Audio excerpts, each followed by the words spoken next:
నేను మీ అడ్వకేట్ పావని. అయితే ఈరోజు టాపిక్ వచ్చేసి పెళ్లి సమయంలో కూతురికి నగదు లేదా ఆస్తి ఇచ్చినట్లయితే తండ్రి చనిపోయిన తర్వాత ఆస్తి పంచేటప్పుడు ఆమెకు వాటా ఇవ్వాలా అనేది ఇప్పుడు మనం ఈ వీడియో ద్వారా తెలుసుకుందాము. ఒకవేళ పెళ్లి సమయంలో ఆస్తి ఇచ్చినట్లయితే తండ్రి చనిపోయిన తర్వాత ఆస్తి వాటాలో ఈమెకేమన్నా తగ్గుతుందా అనేది కూడా తెలుసుకుందాము.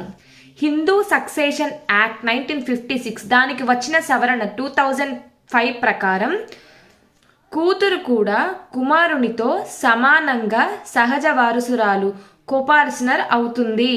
అయితే తండ్రి చనిపోయిన తర్వాత ఆస్తి పంచేటప్పుడు కొడుకుతో పాటు కూతురుకు కూడా సమానంగా వాటా అనేది వస్తుంది.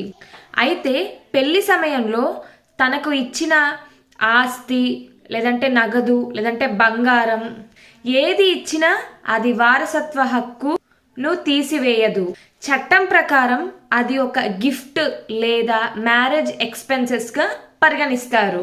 కాబట్టి పెళ్లి సమయంలో కూతురికి నగదు లేదా ఆస్తి ఇచ్చినా తండ్రి చనిపోయిన తర్వాత ఆస్తిని పంచేటప్పుడు కూతురికి అంటే ఆమెకు చట్టబద్ధంగా వాటా అనేది ఉంటుంది.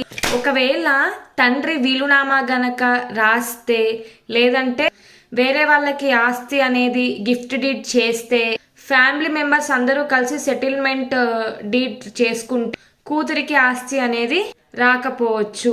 తండ్రి సెల్ఫ్ ఎక్వైర్డ్ ప్రాపర్టీ అయితే ఇలాంటి సందర్భంలో డాటర్కి ఆస్తి అనేది రాదు. ఇలాంటి మరిన్ని లీగల్ వీడియోస్ కోసం ఛానల్ వెంటనే సబ్స్క్రైబ్ చేసుకోండి.